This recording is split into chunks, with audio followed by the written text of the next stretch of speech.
All right, welcome everyone to a new episode of the Roscoe's Wetsuit Neuro podcast. I am your host, Toby Passman. On the show with me today, we have a special guest, Dom Brightmon. Whether he's reading books on leadership or handling books at his library, Dom is always looking for the next great opportunity. He's been an active member of Toastmasters International, and he is the host of the Going North podcast, in which he interviews authors around the world to help listeners become inspired to one day publish books of their own and keep overcoming the daily obstacles that we all have to face. Because of his podcast, Dom was listed as one of the top 10 self-help podcasters in the world, alongside Brendon Burchard, Gretchen Rubin, Howes, and Steve Olsher. No doubt, no matter what Dom does, he will do it with excellence. His tenacious ability to lead and win will move mountains in the world. It may even change the way we get information, since Dom has a secret plan on what we will do with the way we find information. Dom, well, that will have to suffice for the intro. Or welcome to the show, rather. Thanks a bunch, Toby, for having me on, man. Appreciate the invitation. Absolutely. So what kind of initially drew you into this sphere of podcasting or self-help, and just kind of tell me a little about your story, your background, and kind of what got you into all this?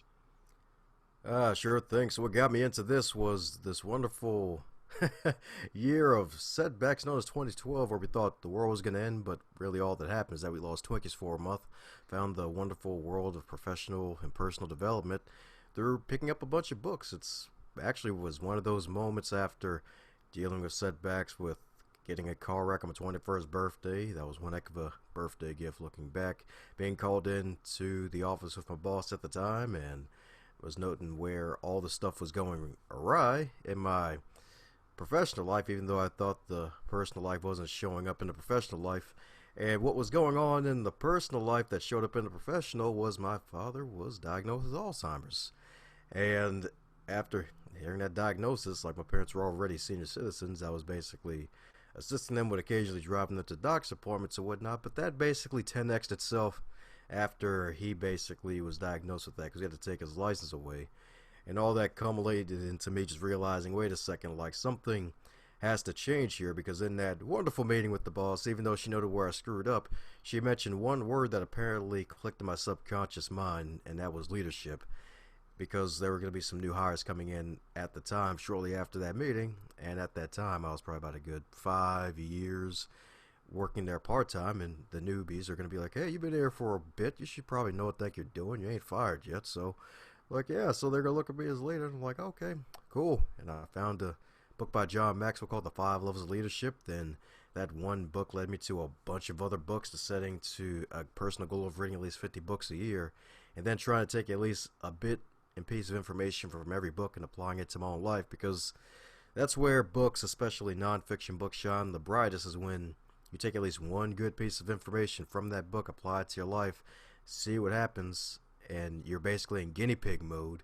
And then once you're in guinea pig mode, you're also simultaneously in sponge mode, absorbing all this wonderful material and just squeezing it out all to a bunch of other wonderful people. And that's what led to publishing books, and the book led to the podcast that's now going to be going 4 years strong. And it's all because of one idea from a particular book. It was The Science of Getting Rich by Wallace D. Wattles, about the advancing man philosophy, all about advancing other people, about how a person who has the advancement philosophy, they seek to help others without really putting themselves first. Because even though self-care is a buzzword nowadays, you should take care of ourselves, but hey, it's a lot funner when you get to help other people and then good karma finds you. Because yes, when we think of karma, we may think of the bad karma that's out here, be like, yeah, karma's gonna get you, it's got a pitchfork and everything, but it's invisible and it's got multiple forms. But there's good karma too. Karma is both a bitch and a queen. So yeah, so that's kind of the long short version of how I got to where I was today. Was the power of setbacks, finding the solace in those setbacks, turning into a wonderful change and trajectory of my life, to finding all these wonderful books and actually taking some information from those books and applying it to my own life, and thus being able to take it and advance myself to a higher level to advance other people. Right on. About how old were you when you started getting into reading all of those books? Oh yeah, 21. So instead of picking up bottles, I picked up books. Right on. And then I saw so you published one of your own first book when you were 23. Oh yeah, that's right. The magical age of 23. Yeah, that was a interesting time because there was another activity from a book called The Magic of Getting What You Want by David Schwartz, and in that book he mentioned a particular activity where you write out your own obituary, and I went ahead and decided to do it. And in that obituary, I wrote down I was going to be a best-selling author of multiple books. And after doing that activity, just left the random obituary on my laptop to just chill and probably maybe eat a Twinkie or two since they came back after the month. And after that, I was at a personal development conference with Toastmasters where I was just handing out random reading lists to people called the 100 Books for Dynamic Living because business cards are basically overrated if they don't stand out because they usually end up somewhere in some pile at home somewhere, and then when they finally decide to clean out that pile it gets thrown away, or they'll throw it away when you're not looking, or and one time at a networking event one dude walked up like a freaking ninja, set down his bag, pulled out a stack of business cards, and started handing them out to people like he's throwing them like a shuriken, like a ninja. And then one guy just blocked it, like, "Hey, at least say hi first." So I didn't want to be that guy. So I wanted to stand out, and handing out a reading list to people with my contact information is a great way to stand out because if there's a book on that list we both may have read, it'll be another way for us to connect and communicate after that initial point of contact. And one lady that I handed the list out to, she looked at the list, looked right back at me, looked at the list, looked right back at me, and asked me where was my book on this list. And it was about a good 22. That was when I was 22 at the time. And I was like, I'm not on the list because I don't have a book. And she was like, hey, you know what? How about a year from today, you become a published author? Why don't you write a book of your own? And then you can throw your own book on your own list. And I was like, nah, I think I'm good. And then she upped the ante. Was like, hey, how about we both become published authors? Like that, you gotta admit, like you gotta be some kind of person to dare somebody to do something and then actually join in on the cause with them. It's not like, hey, we're just gonna throw you out to the sea and then maybe you might get a life raft. It's like, hey, we're gonna go out there and swim with you. We're not gonna let you drown out there alone. And mind you, this is after the obituary activity where I still said, nope, I'm good. Not going to do it. And she was like, hey, all right, cool. And the conversation ended there. Then 2 days later, after doing some soul searching, talking it over to a buddy of mine who published his own book called Burn the Box, and he's mentioned at the end of the book there was going to be a sequel. He saw this as an opportunity to get back at me because I bought and read his book since we were good friends. And I was like, hey, where's the book at? And he's like, dude, I'm done drinking, man. Like, I don't feel like writing another sequel because the sequel is going to be called Top Shelf Customer Service. And then he saw this as an opportunity to get on my case since he has a book and I didn't have any. And I was like, you know what?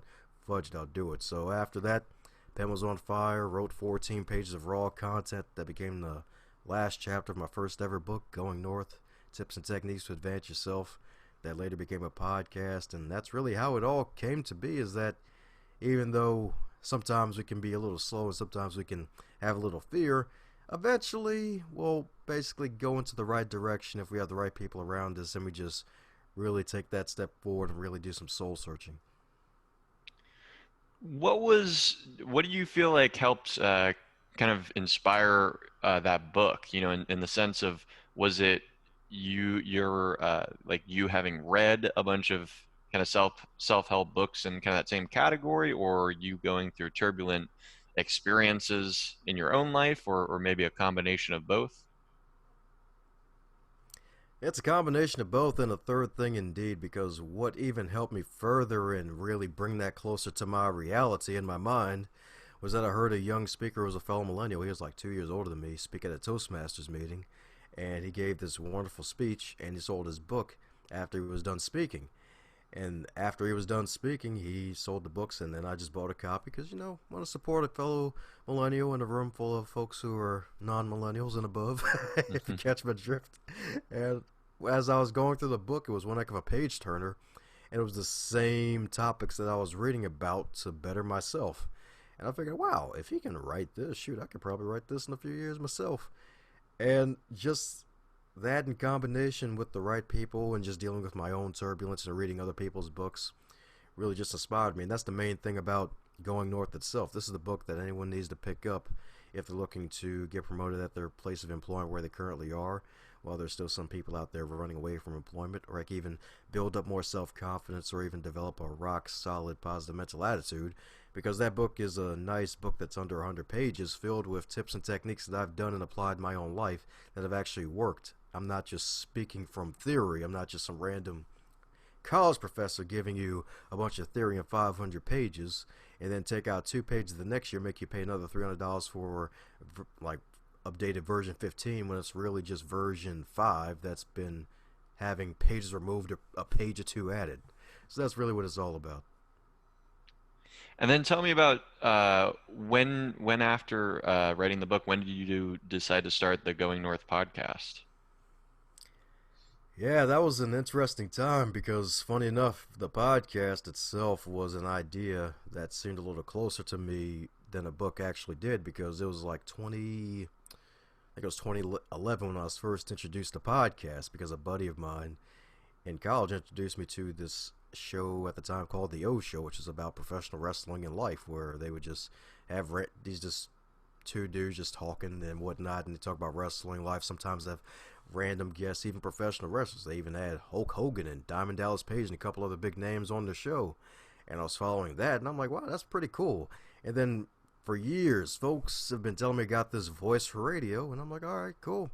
I guess I should start a podcast. And that idea popped right back into me 6 months after Going North was published because my father died a few months after Going North was published because he had a bad fall the day after Christmas and he never really recovered after that, and going through some grief and things like that, and I slacked off with the marketing, and I realized, wait a second, I have a book here, might as well go ahead and get back into action on that because my father was a man of action and I too want to be a man of action. And the show was originally going to be just me rambling every week about something motivational, something inspirational. But going back to the theme of advancement, the one word I focus on for life in general is that, wait, advance others to advance myself. I'm making an interview based show because there's this other fabulous book out there, which is probably the smallest book you'll read next to Going North, and that's Anything You Want by the founder of CD Baby, Derek Sivers, where he talked about how he started off CD Baby as an online site where he just sold his music that eventually became a place for other indie music artists to sell their music. So my show originally was going to be about self-published authors, giving them a platform. And lo and behold, 32 episodes later, about a good, I'd say 5 to 6 months into it, I get this pitch letter from this company called Interview Connections where they book podcast guests with podcast hosts to interview this wonderful guy named Damien Lupo, who was this black belt millionaire martial artist. And I'm like, dude, I'm freaking up for that. And then another email came, and all these other pitches came for all these wonderful people. And I was like, where the heck are you guys coming from? I'm just a random black guy from Baltimore, Maryland. Like, how the hell did you find me here? And lo and behold, after talking with a guy in New Mexico, he said I was on that same list you mentioned in the beginning bio with Steve Olsher and the rest of those wonderful people. And that list was something that I didn't even know existed. I didn't even know people kept track of that. I did have to pay on it. I still have no idea how the hell I got on it, but I'm guessing he just listened to the show and liked it. Because the beautiful thing about the podcast, it started from a place of service. It's still coming from a place of service. And the guests I have on, it's a diverse range of people. Like some people may feel a little apprehensive or a little quote unquote scared of coming on because they see some of the people I have. They may have created $1 million businesses, become New York Times best-selling authors, but I still have regular Joe Schmoes, myself, and other people who still have day jobs and still doing the writing as a side hustle and a hobby. So it's from folks of diverse backgrounds, from 17 all the way up to 75. I've interviewed so many wonderful people, and that all came from just really a place of service after starting a book and basically turning that book into a brand. What tell me about like with the podcast, what do you think really appealed to people in the way that it did, kind of getting on that list with all those other amazing people. Um do you think it was like kind of your interview style or your guests or the content or like what specifically do you think really distinguished your podcast and kind of set it apart from a lot of the other ones? Yes, quite a few things. One of the major things, especially from a podcasting host perspective, and something I commend you on, is that like when I go on YouTube comments, they sometimes complain about, oh my gosh, dude, it's like stop cutting off the guest, like they're sharing stories here. And I'm like, okay, let me not do that. And I was paying attention to other top podcasters like John Lee Dumas, and got inspiration from them. And also with my podcast, I highlight independent musicians, a few of them. If I like the music, I use it as the intro music for the show to separate it apart. So every episode, there's like a different track you're going to hear almost every episode because that also tied in with the original name for the show. The original name was going to be the Mr. podcast, the Mr. Music and Reads podcast, but it drilled down to make it even more special to the Going North to continue the brand. So basically, making sure I was a good host and making sure I don't cut off the guests unless they're going a little way too far down the rabbit hole and talking about the time they were a tree and some pothead smoked them for their knowledge and they woke up as a black guy. If they go that too far down the road with that, then yeah, I might cut them off then. But also finding a need and filling it with that, and also just having it as a conversational style, conversational tone, because the regular question Q&A of having a set amount of questions and then going straight off of those, sometimes people aren't a fan of those because one, the guest may have heard all those questions before, and two, with the conversational tone, they may drop something you never heard. Heck, even excuse me, one guest in particular, she actually, I have this particular question that half the guests get wrong and half of them get right. Is that what advice would you give to your 25-year-old self, but if they were in the current year? And they usually get the first part. They go back in time and be like, "Hey, you won't be this broke always. You're gonna be a doctor in the future." And one guest in particular, I had to cut this part out. Another reason why I don't do live stream is the fact that sometimes I get a little too comfortable. And one guest mentioned that she wouldn't be a mother; she wouldn't have her kids. So, being conversational, being open, letting the guests just be themselves, and just making it conversational and being relatable, and the content too. Because the good thing about it is the fact that they still drop gems of wisdom that can apply to your life. Heck, even one gem in particular from one past guest, Andy Audate, he mentioned how you should make your business, thanks to COVID especially, click and order instead of just brick and mortar. Because that Grim Reaper year of 2020 took out a lot of businesses, and if you didn't have any online presence or you didn't adjust quick enough to get there, you were basically SOL. Very true. Well, Dom, I wanted to transition a little bit. I wanted to ask you kind of, from, kind of everything that you've learned just reading a bunch of kind of self-help and business mastery books and stuff yourself. Like what sort of have been the biggest maybe takeaways or kind of habits that you actually implement in your life to better yourself? Yep, sure thing. So one of them, a good day starts the night before.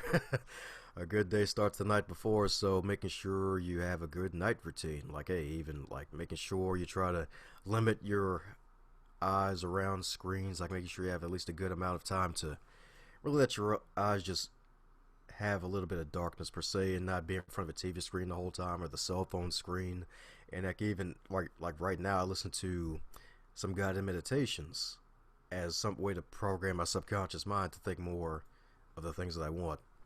Another one, walking slowly through the crowd. And this one is to basically become one of those ambiverts, one of those extroverted introverts. Because the introvert edge and advantage is that introverts tend to listen more in terms of instead of speaking more, because we usually like to take in a situation before we really act. And one way to do that is coming from a place of service, listening to other people, learning their names, seeing how I can help them, is basically another way of networking, the slow and steady approach as opposed to the go in and talk about myself the whole time. Because that way, if I can learn about other people and see how I can help them, or I can even keep them in my mind or keep them in the virtual mental Rolodex. It'll definitely help. And another thing that I'll mention, and something that a lot of folks may not even mention, is the fact that, like, drinking water. It's one of those easy things to mention, but it's also not so easy because it's like with the things that are easy to do, it's easy not to do. Like sometimes people may guzzle a certain amount of water every day, and some may sip every half an hour. I try to sip water at least a good every 45 minutes, and I picked this up from Julie Renee Doring, who is a brain rejuvenator who's done a lot of studies on the human brain, and she mentioned how a lot of folks who have Alzheimer's and dementia, it's because they were dehydrated. And looking back at my father's life in his last days, one of his hospital visits happened because he was dehydrated, because he wasn't drinking enough water. So after hearing that, researching that, and comparing it and seeing what happened in my own actual life, I realized, oh wow, like I'm not even 30 yet, but let me start now and not wait in advance later, and just making sure I try to at least drink some water, have a good sip of water every 30 to 45 minutes. That way my body can stay hydrated and the brain stays hydrated, because a clear brain is a happy brain. Awesome. One of the things that I saw in your bio amongst the topics you could discuss, I saw crappy to happy, four keys for rock solid optimism. Tell me about those four keys. Sure thing. So the wonderful four keys for crappy to happy, rock solid optimism is a certain method I call the Rave Method, RAVE. So the R stands for reading, reading great material. The A stands for audio immersion. V stands for visual stimulation. And the E stands for encouragement, encouraging yourself and others. Because in those moments where we may feel down, we may need to encourage ourselves. And then, if you want more encouragement, encourage other people. Because it goes both ways. With the visual stimulation, like heck, even watching this podcast on YouTube, Toby's channel, make sure you subscribe too if you haven't already. And other wonderful platforms, other wonderful YouTube channels where you can actually look at things that'll benefit your life as opposed to things that won't benefit your life. Because even though I'm still a gamer and all that other good stuff, like some entertainment, we need to make sure that our entertainment time doesn't supersede our education time. And with the audio immersion, like with these headphones I got, I wear these beyond the podcasting space. Like heck, even when I mentioned earlier with the sleeping to certain guided meditations and things like that. Also listening to great music that gets me in a good mood, whether it's some smooth jazz for writing, or heck, even some heavy metal or some rock or even some rap or hip hop to get me hype up in the morning. Like it's good stuff. And of course reading, like I've dropped probably 5 different titles so far in this conversation. Like just picking one book, or even picking up a few good articles to read and seeing if you can implement at least one thing from them to make your life better and not butter. And that will lead to some wonderful rock solid optimism right there. Do you subscribe to kind of the popular conception of like positive thinking and affirmations, and or do you have kind of your own take on that, or any opinion just kind of on that whole field of kind of positive psychology per se? Oh yeah, definitely. And the thing about affirmations is the fact that they only work if you do. That's the thing. Because positive thinking is a wonderful thing, but as the late great Zig Ziglar says, motivation is similar to bathing. It's something you have to do daily. Like you have to, like there's gonna be days like, hey, you're gonna be an optimist. I'm an optimist, but there are days where I still don't feel like getting out of bed. I just want to veg out and just be a positivity turtle who just hides in the shell and just quote unquote rest for the day and not go peopling.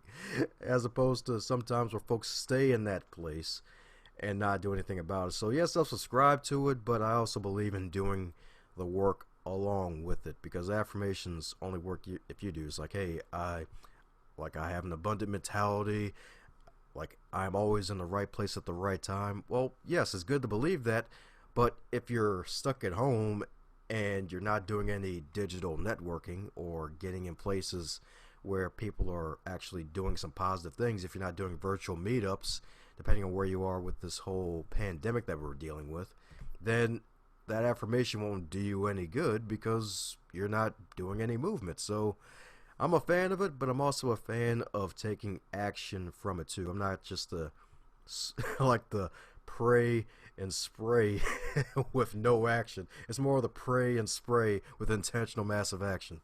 No, I talked to my friends a lot about that, like the the law of attraction, sort of like the people who sort of just take the side of like if you think you can think something into reality or whatever, and that whole like magical thinking, but it's like if you don't pair that with the hard work and like putting yourself into position to actually be able to bring those thoughts into life, right? Like it's like what's the point? Amen. Like you're so right. Because that's the thing people forget. And heck, even with that movie that came out years ago, The Secret, it was so well produced that when I look back at it, yes, they mentioned action, but it was so well produced that people forgot that part. Well, it's a lot easier to be lazy, right? And Yeah. just think. It's like, yeah, if I think about it, it'll show up. Like, yeah, this Philly cheesesteak will show up. Oh, this $1 million is going to show up in my bank account magically, even though I don't have any products to sell or I haven't sold anybody's product or I'm still working a 9 to 5. You know what? Maybe I'll buy a lottery ticket. You know what? Nah, I think I'll think about buying the lottery ticket. Yeah, that'll help. Well, Dom, what about tell me about questions that mentors and mentees should ask. Oh, sure. Especially nowadays where every 6 months you kind of have to upgrade your skills. And this question in particular, I actually heard this in a meeting from my boss when she was going to the doctor's office. She shared this with the rest of us and the team was like, hey, making sure you stay relevant. And that question is, how can I stay relevant in my field? And making the time to write some answers off of that. Because a good mentor is always advancing themselves and always learning and growing while they're helping you with your goals. And you both should be advancing yourselves and keeping yourselves relevant. Like heck, even the classic example of Warren Buffett, who reads 6 hours a day to stay on top of where should he put his money in. Heck, even speaking of money and currency, of course, with crypto, like with Bitcoin, it had a huge dip recently. Heck, even the Dogecoin, where folks are talking about hold it. Like, hey, invest in the Dogecoin, grab it, hold it, it'll change your life. Then it just dipped again, and just have to being aware of what's going on. Heck, even Zoom, learning how to get on Zoom and learning how to conduct yourself on a virtual platform wasn't a new skill, but it became a more required skill in the past 16 months because a lot of people they're doing face-to-face meetings. It wasn't the zombie year where we basically had to walk around with masks like we're all like trying to play Halloween here. It wasn't required back then where it's required now, where you have to realize you have to have a solid internet connection and be able to conduct yourself on virtual meetings and making sure your camera's off when it needs to be off and making sure you know how to use a mic and heck even just so many skills. So one is, how can I stay relevant? Another one you can add is, who do you know that I should know? And that's another question you can ask for someone you may have built good rapport with networking, because even though it's great to have a great mentor-mentee relationship, your mentor could also even introduce you to other people they may know that'll help better you and your life. So those are just a couple of questions I believe every mentor or mentee should ask. Well, Dom, it's so funny you mentioned that the second question because the listeners of the podcast actually don't know this because this is a question that I usually always ask my guests after we've stopped airing, which is basically, do you have anyone in your network? Do you have any friends or colleagues who you think would be interested in coming on my show? And, if I'm interviewing someone who's interesting, chances are that they also are friends or colleagues with other interesting people. And that's actually how I get a lot of the guests on my show. So I I personally can say, can personally attest to that second recommendation right there. Woohoo! Great minds think alike, baby. Right on. Well, Dom, we're coming up on to the end of the show, but do you have any kind of closing thoughts related to anything that we've covered today regarding personal development or business, self-mastery, anything that you want to kind of cover before we wrap up? Wow. All right, let's see. There's like so many things I could say, but I think the one thing that I think just popped into my head is to always remember to have a good hearty laugh every day of your life. Like, if you can have one good laugh a day, that'll ease the pain with whatever you're going through, because I find the humor in just about any and every situation. Now, granted, I have to keep my mouth closed sometimes because sometimes my mouth goes out before my head starts moving. So, find the humor and make sure you laugh to yourself if it's something that's inappropriate for the situation. Let's just throw that disclaimer out there. Love it. Just I find myself in that same position where I want to express that humor, but it might not always be the right situation for it. Well, Dom, it's been awesome having you on the show here. If the listeners enjoyed it, where would you direct them to find out more about your book, your podcast? Where should they go? yes, the beautiful thing about this lovely YouTube page and the fact that you put the videos up is I can just point up to dombrightmon.com. That's where you can find me, baby. dombrightmon.com. Subscribe to the Going North podcast. New episodes go up live every Monday, Thursday, and Saturday. And there's also a free gift for anyone looking to start, grow, and manage their own successful podcast as well. All on dombrightmon.com. Great.